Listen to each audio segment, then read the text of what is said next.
Thank you so much. I appreciate you, sir, for doing this. Oh my. Well, I appreciate it. Anything I could do to help parents raise responsible boys and girls, that's what we do here at Dads for Life. And we're so just appreciative of being a part of what you're doing internationally. It's been exciting to watch.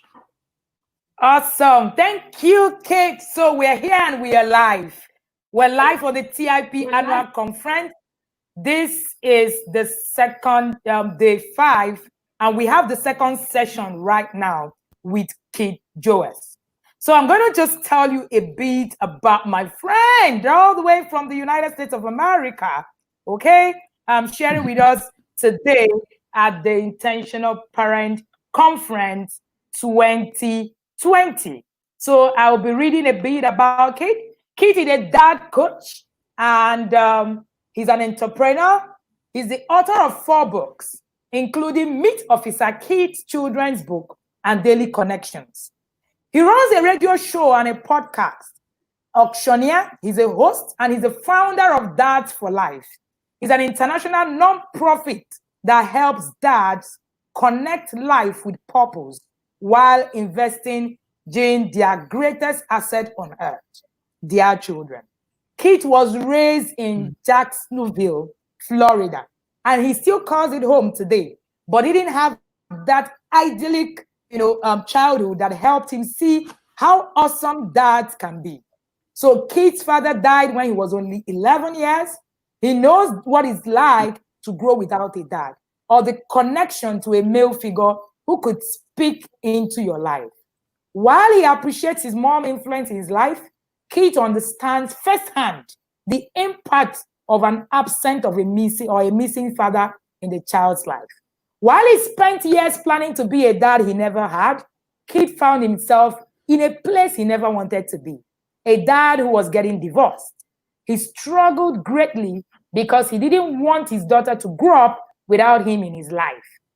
Kate discovered that keeping a connection with his only daughter will require him to make a daily choice to do so. So Kate later met his wife, Glenda, in 1986. Then they've been married for 32 years, and they enjoy serving together in a variety of ministries. To this day, Kate claims Glenda is someone he admires because even if I didn't know her, I recognize her to be a pillar of strength as she has encountered many adversities in life and always looks to the Lord for her answer. She cared for her parents until death and cares for others who go through similar situations. Her tenacity is amazing. So Kate and his daughter, Christina, wrote their first book together called Part-Time Dad, Full-Time Heart. They continue to work collaboratively on many projects as the opportunity arises. Kate is a retired veteran. He's a law officer, enforcement officer for 30 years, also including school rescue officer and officer friendly. Kate has also served in many aspects of ministry, including being a youth leader, including being a youth pastor, including being a dad coach, including being a financial counselor, and also divorce recovery, entrepreneurship leadership, and author in businesses and much more. Having received his bachelor's degree in marketing, Kate's journey of encouraging dad led him to pursue and receive a master's in counseling, as well as a doctorate in leadership organization. Although he appreciates the value of formal education, Kate will be the first to tell you that he's never done learning. He always has a stack of books he wants to read and some new insight to share. Kate is passionate about being a husband, a father, a grandfather to 3 precious grandchildren, Hannah, Judah, and Abby. So when not taking care of his cattle farm or running Dads for Life, writing or speaking, Kate also loves to spend time he can as a drummer or acting. He also drums. So he wants to be remembered as a man of God with a kind heart who encouraged others, tried to correct his wrongs, and forgive all who offend him. He hopes his decision to be a life learner and strive to learn something new every day encourages others to do the same. Kate remembers so many song lyrics from his 50 years as a drummer boy that he has been known to relate, them in conversations. So you might find him humming classic tune shortly after the conversation and wonder just where that came from. And one of his famous quotes says, if you go through life only helping yourself, you go through life alone. Welcome to the TIP annual conference. My friend from the US, Dr. Kate Jowers. So, Dr. Kate, I'm going to leave the studio for you now, and you take the stand while we learn from you this evening. Thank you for doing this. I appreciate you. I don't take it for granted, and you know. And for background info, Kate has just been recovering from being ill, and he still insisted that he was going to do this. I appreciate you, sir, and may the Lord bless you. Thank you for doing this. Well, God bless you, Wendy, and all of your attendees. I want to just tell you that God is with you, no matter where you're at in your parent journey. And he was with my wife and I in the last 6 weeks of my life. I have been very ill, and it had nothing to do with COVID. It was 3 different things that hit me all at once. But, we are here. And it was during that time, Wendy and I actually met. And even though I was coughing a lot during our first international meetup, I was so impressed with what she's doing, what she's done, and what she's going to do for parents all over the world. You see, you're a parent, no matter if you're in the US or if you're in any other part of the world, you're a parent if you're in this conference, most likely, or you are taking the place of a parent. And I want to touch on that today as well. My friends, my journey has been exactly that, a lifelong journey. And no matter where you're at in life, you continue to be on that journey. There's a dash between the day you're born and the day that you die. And it's that dash that is what's important in life. Some of our dashes are longer, some are very short. And just the other day, I heard of a very young adult who passed away because her life had really just begun. So we never know when that day is coming, do we? But you know what? While you're in that journey, and if you are a parent, if you are blessed enough to be a parent, you are blessed enough to know that it's going to be fun, and it's going to be rocky, and it's going to be enjoyable, and it's going to be sad, and there's going to be a lot of tears, and there's going to be a lot of everything that you can possibly imagine with your emotions as a parent or a human being is going to come as a parent while raising children, whether it's a daughter like we did or whether it's a son, which I tell you what, some days, man, to have a son to help me around the house would be great, because our daughter and her husband are pastors up north in the U.S., and they are leading a wonderful church of people, and we don't get to see them or the grandchildren very often. So don't take for granted each and every day that you're with them, because I tell you, it is so important. So let's get on to talk about our subject today. Wendy, congratulations. You and I, we have got a lot of work to do ahead of us in the years to come, along with our friend Celia and many, many others I hope to meet through your network.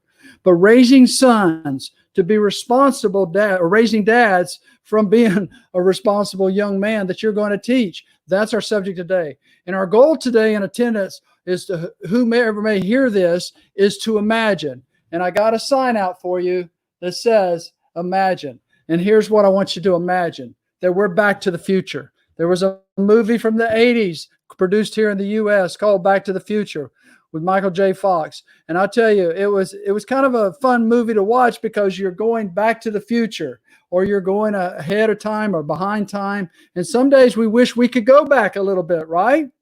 So the future of what your son may be like 5, 10, 15, 20 years from now, I want you to imagine what that's going to be like because of your parenting skills today. Think about that. Now, can it change? Should it change? Will it change? That's up to you. It's not up to Wendy.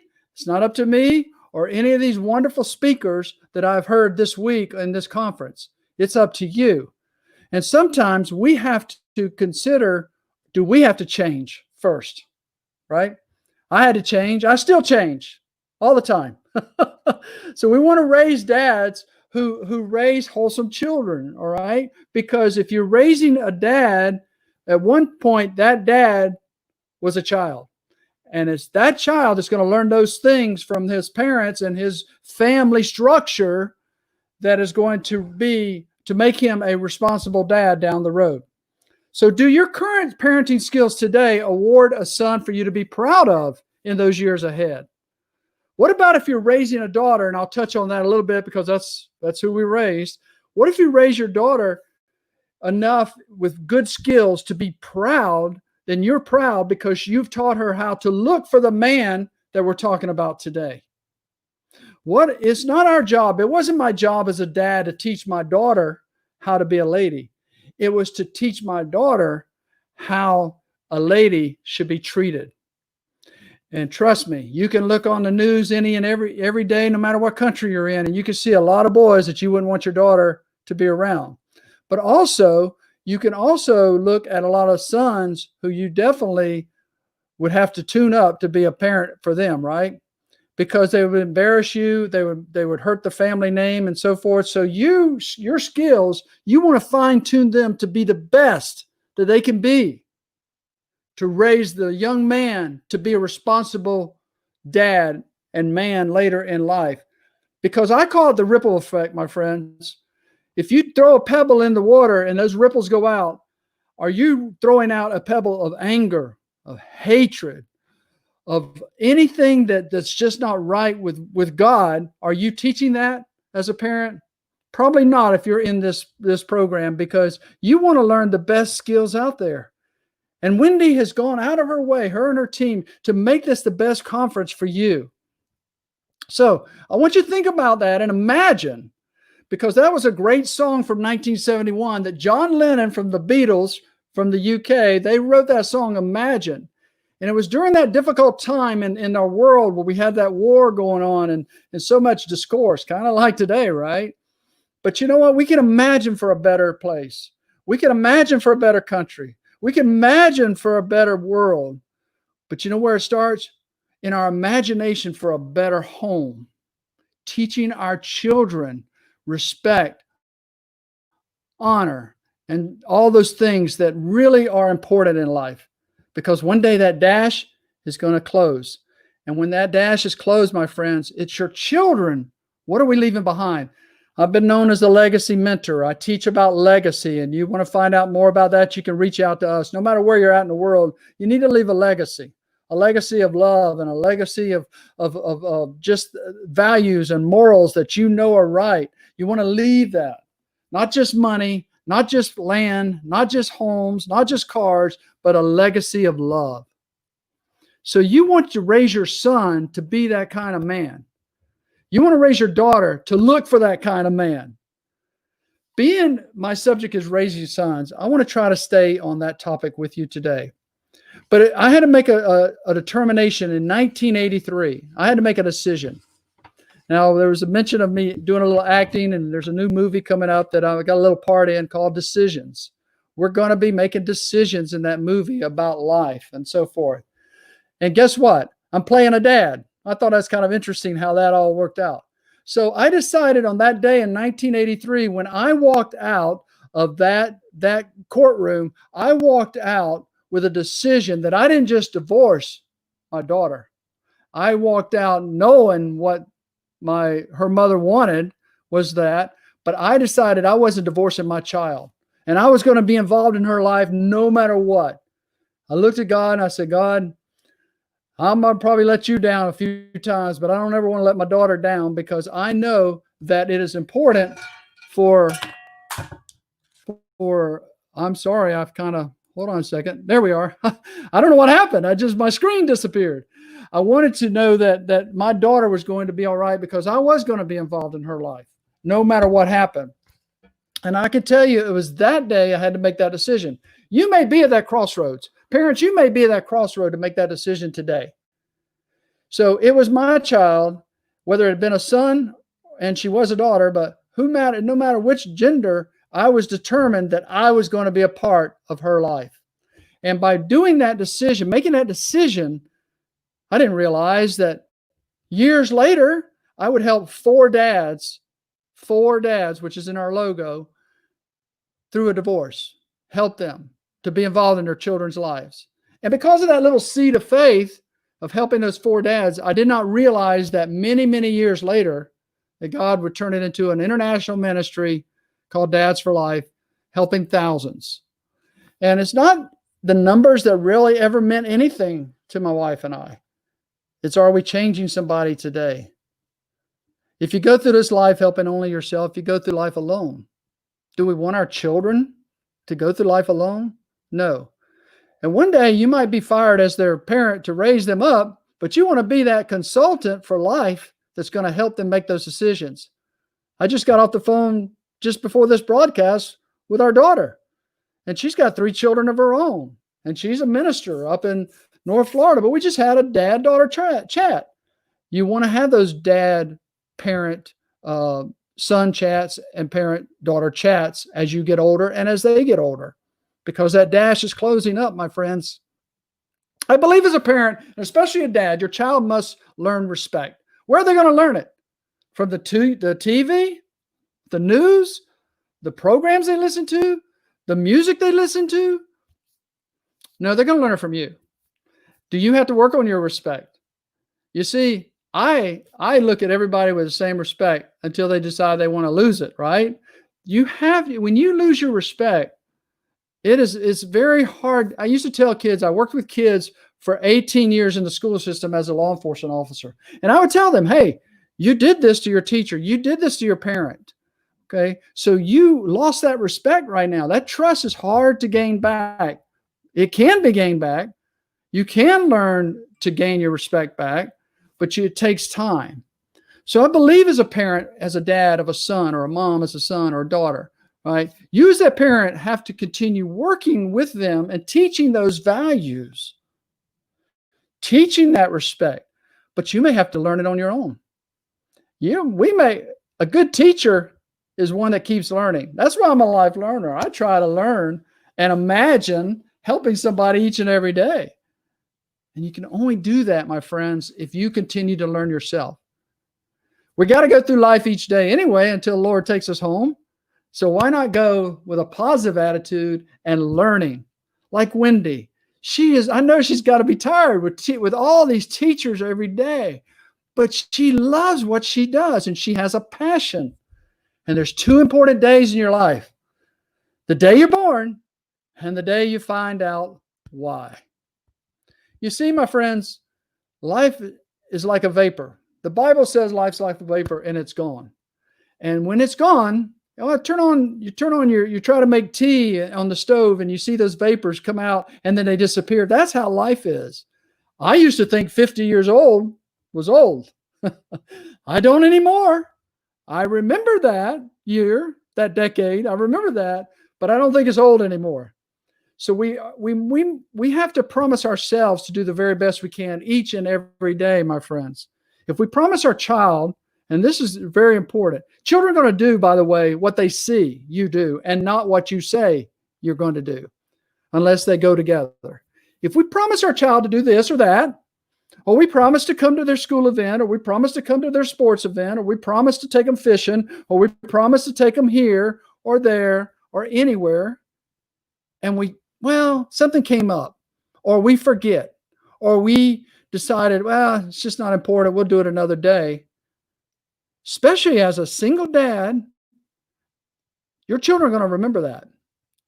And they're going to remember those unfulfilled promises.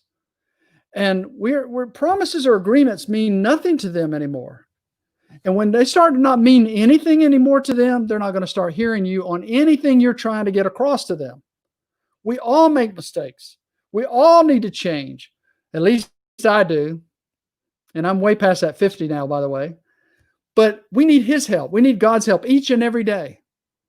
And he promises he'll never leave us or forsake us. So if you believe that, I'm just saying, if you believe that, then that's who you have to lean on sometimes.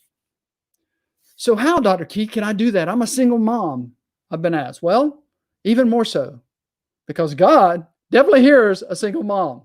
Trust me. and a grandma trying to raise her grandchildren, because that's all over the world, it seems like. If it wasn't for grandparents, sometimes I used to tell them that would raise their children and come to my school. I used to tell them, I said, thank God you're in their life, because if you weren't, where would they be? So how do you do that? Because God answers prayers for single moms. My dad died, as Wendy mentioned in the opening, that when I was 11 years old. I was sleeping one night in front of the TV, and there's my dad behind me who passes away. You didn't think that when you go to bed. But I wake up to all these people in my home and find out that it's not a dream. It really happened. So I became inclusive. I held everything down like a pressure cooker. If you ever used one of those, like I did as a kid, and I shook it and it went everywhere. Okay. My mom got upset with me, but I had everything inclusive I was holding it all in. And we as adults hold it all in sometimes, don't we? And we have to, as adults, learn how to release it. Learn unforgiveness, or forgiveness, not unforgiveness.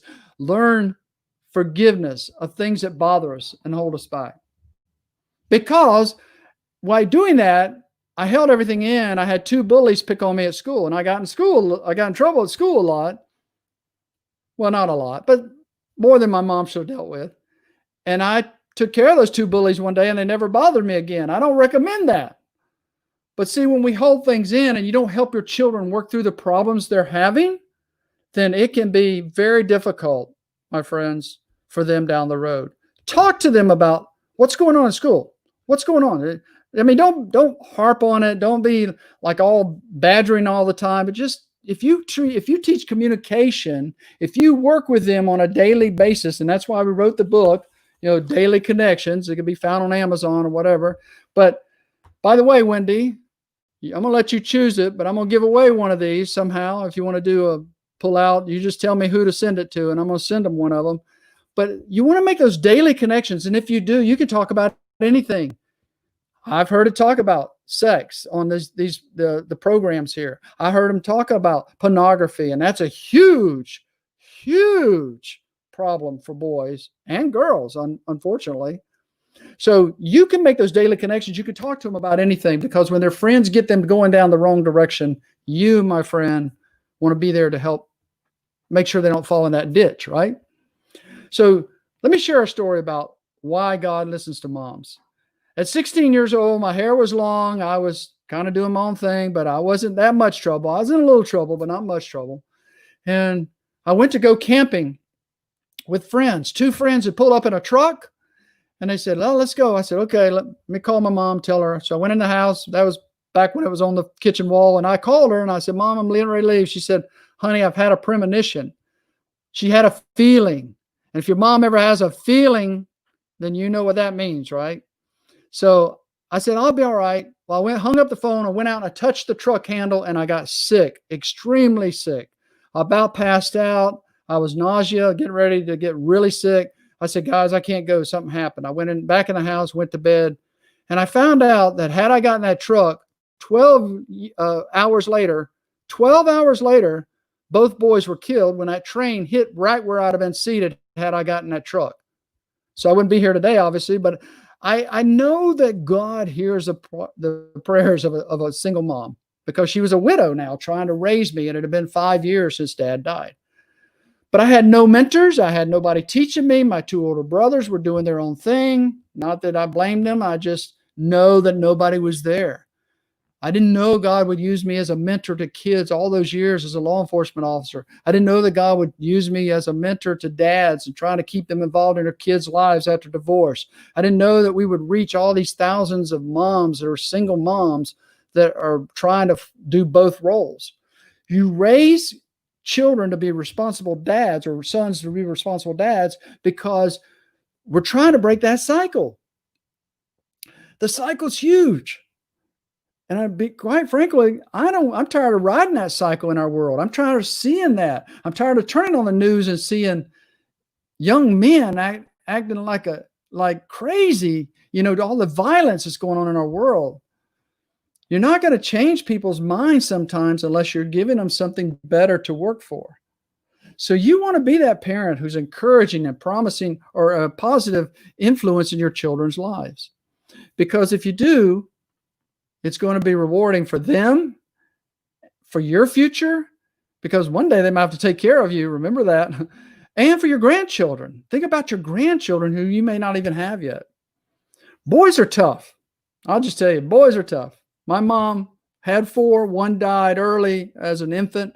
So she was raised 3 more. And then when dad died, she had my middle brother, who was a couple of years older or 5 years older than me. He had a couple more years in the house, and then it was me. So I was trying to be the man of the house, right? So, but Winston Churchill from the UK many decades ago said, you never quit. So I encourage you, parents, never quit. Don't quit as a couple. Don't quit as a single mom. You don't quit as a single dad. You don't quit for any reason, because your children are your responsibility and God gave you that responsibility. You must help these young men to learn respect for others and especially themselves. If I have no respect for me, how am I going to respect anyone else? You want them to be raised to help another person and continue that ripple effect that you've tried to teach them. And you do that by just being involved, making a daily connection. Help them learn to work well with others and respect differing points of view. We're human beings. We're not going to agree on everything. Teach them that, hey, just because you disagree with this guy or this person or your teacher or even me as your parent, that doesn't mean you have to argue. That doesn't mean that you're going to change my mind. I'm not going to change your mind. We're disagreeing. But there's going to be consequences if you break rules in our family's home. There's going to be consequences. If you go out and get yourself arrested, there's going to be consequences. There's going to be consequences when you disrespect our home rules. When you come in at midnight and we ask you to be in at 9 p.m., there's consequences. I have a friend that has a wonderful organization that he teaches something called TFAP, which is take away everything for a short period of time. So the thing is that whatever works for you, but make sure something's working. Trustworthy, successful young men have parents that are involved.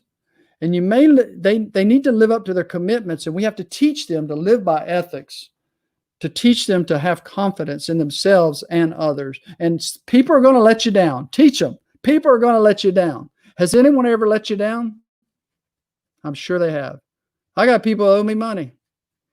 I'm not going to keep that unforgiveness in my life and because the unforgiveness hurts you more than it hurts anyone else. I know it's not popular, but your son will be better for it by teaching him these things. And God will definitely be pleased that you did.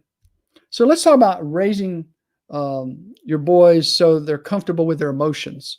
You know, teenagers today have all these emotions going on. I worked with them for so many years. Trust me, I know. I had to grab kids and just hold on to them because they just didn't know how to deal with the next second, much less the next minute, month, or whatever. So, and I'd have to explain to them, because you know why? I was a father figure to a lot of them, simply because there was no father. You know what? You have to teach that love. And love is so important, because I remember a young girl who came to me in my office and she said, could you please check so-and-so? She has a long sleeve on. It's hot outside. You'll figure out why when you ask her to look at her arms. And she did have a reason to wear that long sleeve shirt that day. She had cut herself 75 times on each arm. And I said to her, why did you do this? And she said, well, that was about 75 times that I felt like my dad didn't love me. That was another 75 times that I felt like my dad didn't care or love me. And I just grabbed her. And when I did, she started crying. And I said, honey, I'm going to get you some help, but I want to think about your future help. You see, that's why emotions can get really carried away with our teenagers, my friends, if you, as a parent, don't do everything we can. First of all, we have to take care of our own emotions sometimes, but we have to work with our children on their emotions. Wednesday, I listened to one of your speakers, Wendy, who talked about pornography. And if you didn't hear that speaker, my friends, go back and listen to all of them, but listen to that speaker, because that speaker really kind of she really laid into the issues we're having today with this subject. You need to talk to your kids about it, because if you're not, their friends or the internet's talking to them about it. I can assure you that. But you have to talk to them about it. Trust me, if you don't know that pornography is an issue with our kids today, then you need to know that you need to really know. Because I'm telling you, my friends, it is more worse than it has ever been. I was listening to a podcast yesterday of a doctor that helped write the book, Boundaries. It's another good book, Boundaries. And how when he wrote that book, how pornography was dealing with one thing many years ago, but today it's so much more worse than it ever was. Our kids can take a phone and type in anything and find it. So you as a parent, you may need to know, hey, what are your kids looking at? Okay. That's every parent has their own feelings towards those things, but I'm telling you, it's important to know that we talk to them about those kind of issues. That was an awesome lesson, as many of the others were, Wendy, but that was awesome that day on that subject. Trust me, kids want you to talk about things that are hard issues to talk about with them. They do, because they got to get the information somewhere. Don't let the internet or their friends teach them what you should be teaching them. Your child needs to know that you are that most important force for them. They're positive force for them. I always teach, when I'm teaching, I'll say, make sure home is the safest place for your child. Safest place, meaning that you're going to protect them if anybody's intruding, and safest place that when we talk at the dinner table, which I always consider, I should tell you, when you're meeting as a family at the dinner table, it's a no phone zone. No phones or gadgets allowed. Okay, we talk about issues of the day and goals and dreams and so forth. But when you teach them those kind of things, we want to have their full attention. So when they come in and you sit down and talk to them about that, they have to know that it's the safest place for them to be. Because that way, when the hard issues come up, they'll know that that's the safest place to be. I hope we really get that point. Because if you're not creating a safe place in the home where they lay their head at night, and if they know it's a safe place, then they're going to get a good night's rest too. So arguing and hollering and violence and all that stuff that I've seen happen with kids in schools, I can tell you that doesn't do anything for them then, and it doesn't do anything for their future. So please, I want to talk about some statistics of fatherlessness, because it's so important. And if you haven't ever done it, I encourage you to look in your own country's government statistics or organization that's done some studies on fatherlessness, because it's huge in our country. Teenage pregnancy. 70% of teen pregnancies happen when fatherless homes are involved. 70% of teens incarcerated in the U.S. are from fatherless homes. 60% of violent sexual offenses actually come from the offenders come from fatherless homes. Okay. Teens from fatherless homes are 9 times more likely to drop out of school. 20 million children in the U.S. live in fatherless homes. 90% of runaway children from fatherless homes. Teens from fatherless homes are 10 times more likely to abuse drugs and alcohol. Teens in fatherless homes, and this bothers me so much, are twice as likely to commit suicide. And it's for these reasons, my friends, no matter where you're from, that our teenagers need their parents so much more involved than ever before. Parents, especially dads. Dads, that's what I do. listen to me. Please listen to me. If you haven't heard anything else I say, please listen to me. If you're a stay-at-home dad with your wife and your family, or if you're a divorced dad and you see your child only occasionally or weekends or however that works, okay, understand that you must, and I say that, please, please, please listen to me.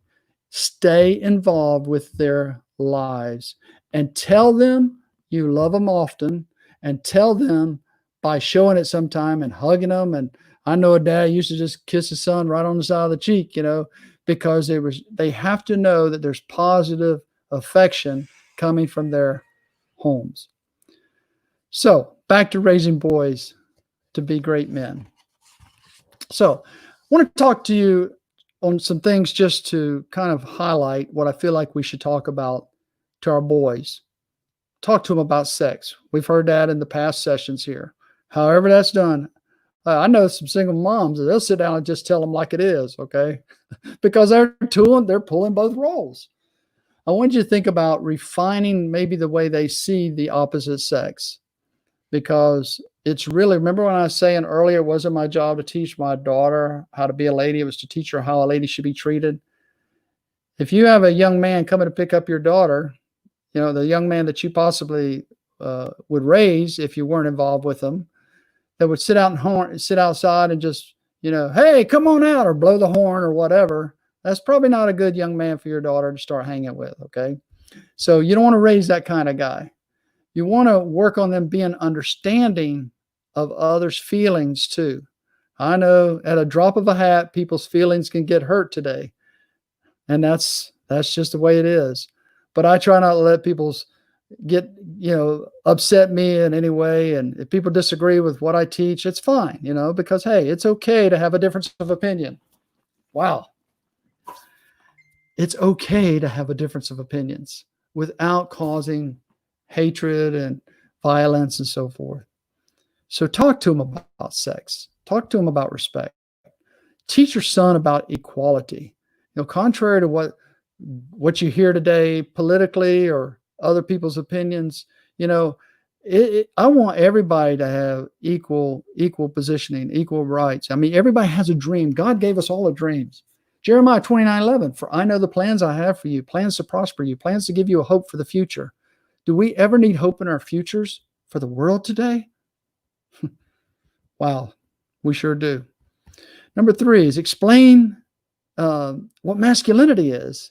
It's okay, because some guys, they'll work out all the time, build up their muscles, and some guys, well, they'd rather read a book than throw a football. It's okay, but different men, because of the way life is sometimes in different homes, but that's their gift. They love to read.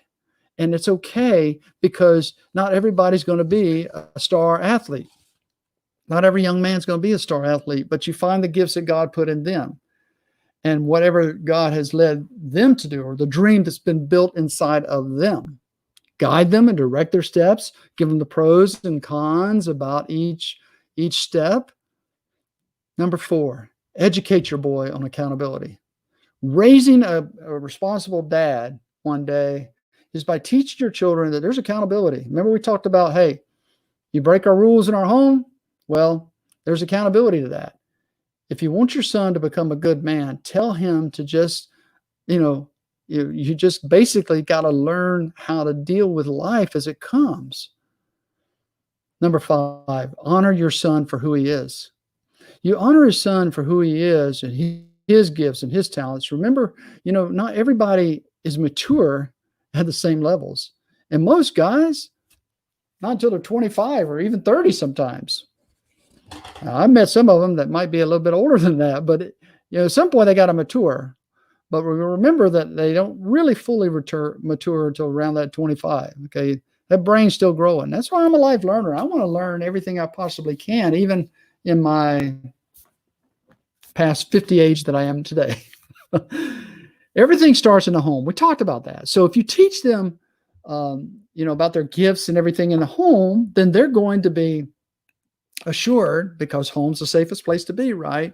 That is truth, because mom and dad have been teaching me right over the years. So you're not making all the right decisions all the time. I didn't. Whether a single dad, marriage dad, or married at home or not at home, you're not always making the right decisions, but it's okay. And sometimes it's okay to just apologize to your child. Wow, Dr. Keith, really? Apologize? Yeah, apologize to your child. If you mess up at work, I know you're going to be apologizing because you want to keep that job. Well, sometimes you mess up with your child. You need to apologize. Say, listen, mom, dad, we're not perfect, but we want you to know that we love you very much and we're going to see the very best for you. Relationships don't always work out. And that's why we have so much divorce in our world today. But a child has a mom and a dad. And dads, if you haven't been involved, and maybe all of a sudden you're starting to think that, hey, maybe I need to really be involved in my child's life, then, and it's okay, but you might have to start with a card. You might have to start with a letter. You might have to start with a text or a call and say, listen, I'm sorry, and it may have to start with even their mother, because you've done some things where you need to apologize. It's okay to apologize. I've done it many times. If you've been married long enough, you need to apologize sometimes.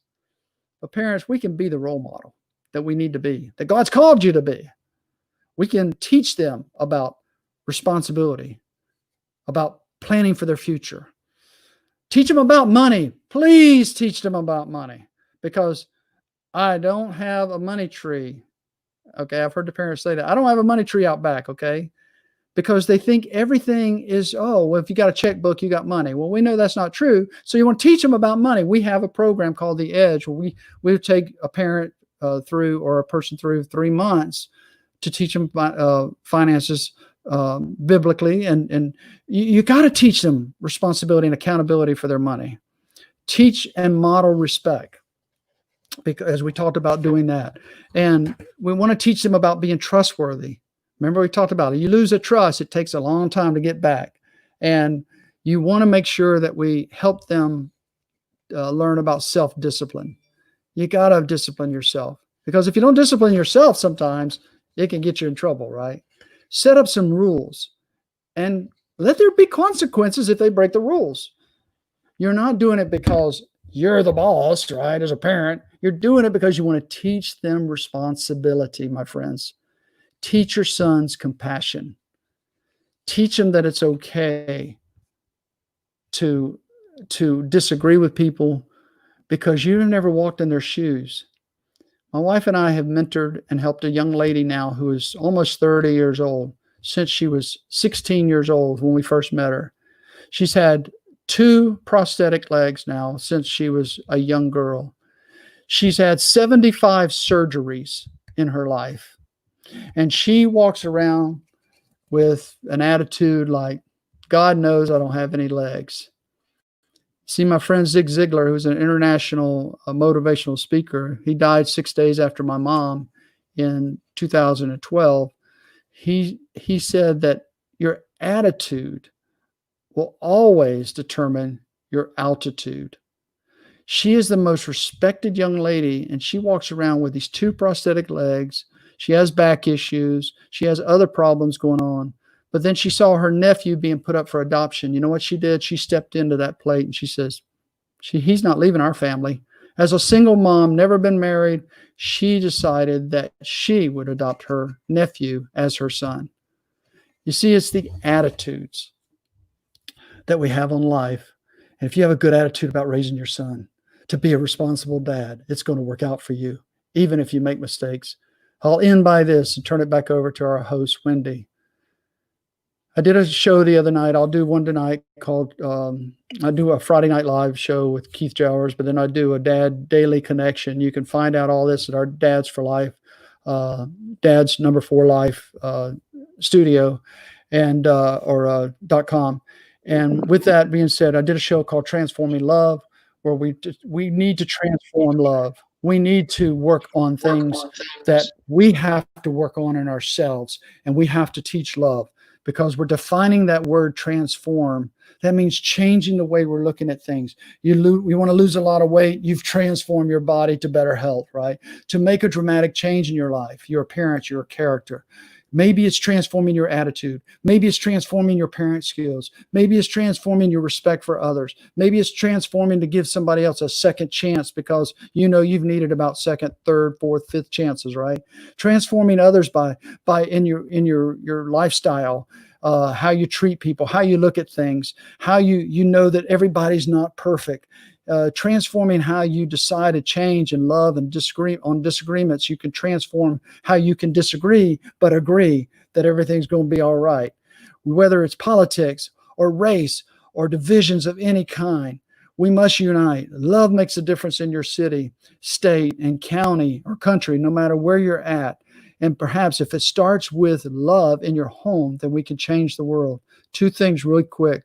The one that I love, the transformations that she did in life, was Mother Teresa. She was awesome. And she said, we can not all do great things, but we can all do small things in love. The studio is called 425. My grandfather lived at 425 61st Street. And when I used to go over to his home after my dad died, he didn't talk much, but when he talked, it was always in love. It didn't matter who you were. If you walked in front of his house, he'd ask you if you wanted something to eat. You need anything? He talked about honesty, character. He talked about love. He talked about doing the right thing, treating people no matter who they are, where they come from. And God made us all, those kind of things. Well, when I started to build the studio, after I settled his estate, I walked away and I looked back and I saw 425 above the address of his home. And God stopped me in my tracks and said, take that address with you. He made the address. I took it with me. It hangs above my studio out front here today. But I named our studio 425 because out of here, I don't tell you anything that's non-truthful. I don't tell you anything that's made up. I don't tell you things that are just kind of irresponsible. And just because I feel that way, I try to do my research. I try to teach, and I try to be respectful of each and every one that comes into any broadcast that we do or that I coach through life here. I'm a dad, coach, and legacy mentor. If I can help you, you know how to reach out to me through this conference. So out of Studio 425, my wife and I and Dads for Life Ministries send our love to you. May God bless each and every one of you on this journey. Wendy, back to you. Thank you, ma'am, for having us today. Thank you so much, Dr. Kate. That was so loving. And I think I like the part where you said, for everything that is done, you should speak in love. Speaking in love. And I think that's what many children understand. So we have Dr. Kate all the way from the US speaking to us at this conference. I can see Galinda Jowers. Dr. Kate, I can see Galinda here. Thank you very much. Thank you for connecting, ma'am. Thank you so much. So can I answer anybody's question, or if we have time? But you tell me who gets this today. Oh, interesting. Okay, we're going to give a book from you. That to the first person who made a comment in this conference. The first comment that we got right in the conference will be getting that free book from Dr. K. Jowers. So Ijoma Nwokeke, that was you. So Ijoma Nwokeke was the first person to say hello at this conference, and she will be getting that book from Dr. Jowers. And you reach out to me so that we know how to get the book, your location, and where you are, so that you can get the book. So congratulations, ma'am. Dr. K. Jowers is gifting you his book. Thank you, sir, for that. All right. So if we have questions, please put your questions on the screen. We still have about 10 minutes, 8 minutes to be able to round up. All right. Ijoma Nwokeke said, wow. I'm sorry she didn't see that coming. So we just decided to choose whoever was here first at the conference. So yes, we're going to be having more of that, I think, between today and tomorrow, since Dr. Kate has opened this up. Thank you, Dr. Kate. That was so awesome. Thank you, Celia. Celia, I met Dr. Kate through Celia. Thank you, Celia. You're just awesome. Thank you so much for working with me. I feel so blessed. Thank you so much. We don't have any questions, but please, if you have questions, please put them in the comment section. And when Dr. Kate is here, he will be answering those questions. While Dr. Kate was asking, something very interesting, was the statistics of the absentee fathers. In fact, that's something that we've been trying to deal with. And I'm sure, Dr. Kate, you're going to come again to come and speak at the fathers conference also, because a lot of the fathers need to hear a lot of those things, because a lot of fathers, when you come to being absent in the life of the children, you see that a lot in fatherhood, and I don't know why that is usually a big deal. But we have a question here. How do you find great father figures for daughters that have lost their dad?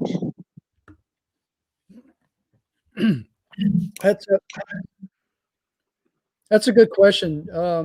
I've had that asked before, and what I recommend is that somebody that you trust, and maybe in your family, it could be an uncle or brother, anybody that you trust, but also maybe in a church, or you just have to make sure that you vet them properly and know who's around your daughter.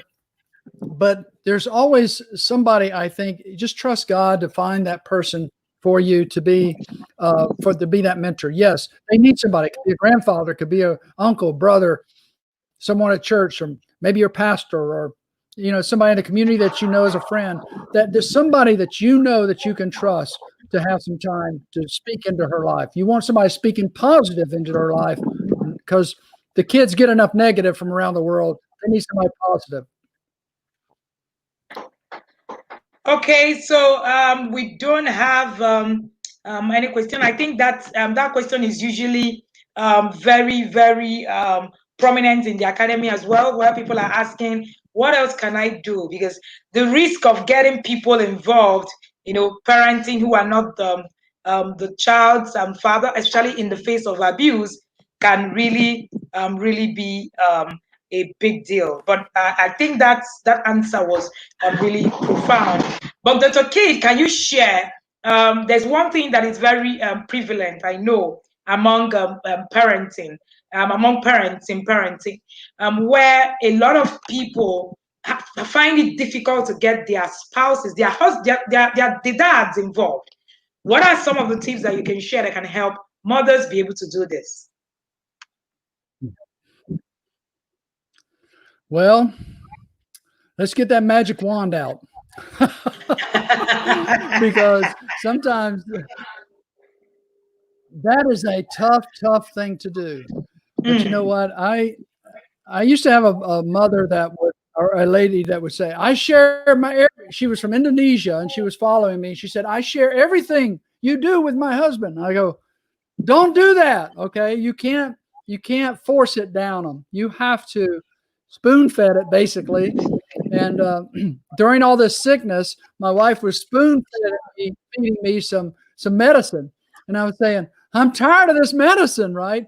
But she definitely was helping me. So just give them a little bit here and there. Listen to what they need. Try to go on the needs that they have. You can check our website and just look around. There's free resources everywhere. So just find out what they may need or meet involved. But you know what? Just maybe having that love chat with them one day and say, listen, honey, our kid's growing up. Do you want them to be involved with you when you get older? I mean, that's a hard question, but yes. So, okay. Yes, we have another question on the screen. Celia's question now. Yes. Yeah. Okay. Very important subject. A very important question. Children get bullied. They may not talk it, but you know your child. If you see any kind of change whatsoever, they're withdrawn, they're not eating right, they just want to go be by themselves, you need to have that chat with them, because most likely somebody's picking on them. If it's a school, every child is supposed to have that right to go to school without being bullied whatsoever. If it's a church, and yes, that's happened too, you talk to the pastor somehow, but you want to make sure that you have those conversations with your children about that subject. If anything's changing in them emotionally, physiologically, because of what's going on behind the scenes. That's why I was talking about that. Being involved is so important. And Celia knows this, but she helps so many parents understand that by not being involved with your children, you don't know what's going on. So you got to talk to them about everything. So when the right things come about they need talking to, then they'll be able to listen to you about that as well. Thank you, Dr. Kate. All right, Dr. Kate is streaming live all the way from the USA, and Dr. Kate is a dad coach who helps fathers to be able to understand that being involved in parenting is key for their journey. And this evening, he has shared a lot with us and also shared some profound statistics as regards, fatherhood and why every father must get involved. And today, one of the things that we must take away, and some of the things that Dr. Kate had shared, is that you must raise dads who raise awesome children, wholesome children, then you must be proud of what you're doing today. So what exactly are you doing today? Is it something you're proud of? Is it something that you need to change something about? And he also said that we must leave a legacy of love for our children. Yeah, finances is good, money is good, but the legacy of love is key for everything that we do. And he also said, trustworthy, successful young men have parents who are involved. I love that so much. Trustworthy, successful young men have parents who are involved. So if you want your child, your son, to be involved, to be successful, then you need to stand up today and get involved. Whatever you don't teach your children, Google will teach them. We've said that over and again, and that was where he referred to the speaker of, I think that was yesterday, who shared about, his journey into pornography. If you haven't watched that, please get on our YouTube channel and make sure that you catch up on those sessions. It was, amazing, and it was mind-blowing. And he also said, if you don't teach, if you don't create a safe place for your children, you won't have a happy place yourself. He also shared that you should teach your children about masculinity and honor who your son is. You must ask yourself, what do I need to transform in myself to parent better? That's actually a very key question that everybody must leave here. But I'm going to leave you here with Dr. Kate's very famous quote. If you go through life helping yourself, you go through life alone. So helping your child is also helping someone. So what will you do to help your child better today? Thank you so much, Dr. Kate, for sharing with us. I really do appreciate you coming on this session to share, despite all the challenges you have in the weeks. I'm so honored. I'm so grateful. And I can see that you feel a lot more better now. So the time that we were speaking, you were really pretty down. And yet you're still here doing this with us. Thank you so much. We appreciate you. So what will be the final word you want to leave with parents as we shut down in this session now? Well, God bless you. Thank you. May the God bless I'm you. sorry. Okay. I'm sorry. Oh, so I said, what will be the last Never give up. Just keep being the parent that you know to be. But if you reach out to God, He will never let you down, never leave you or forsake you, and He will make you the best parent. You just got to stay involved. That's it. God bless you. Awesome. Thank you so much, Dr. Kate. And that was Dr. Kate speaking at TIP Annual Conference 2020. We're going to shut down at this session and return right here with Akirabo, all the way from Lagos, Nigeria, where he will be sharing with us how to raise wholesome boys who matter. So join us as we shut down and return into the studio again. Thank you so much, Dr. Kate, for doing this. We appreciate you.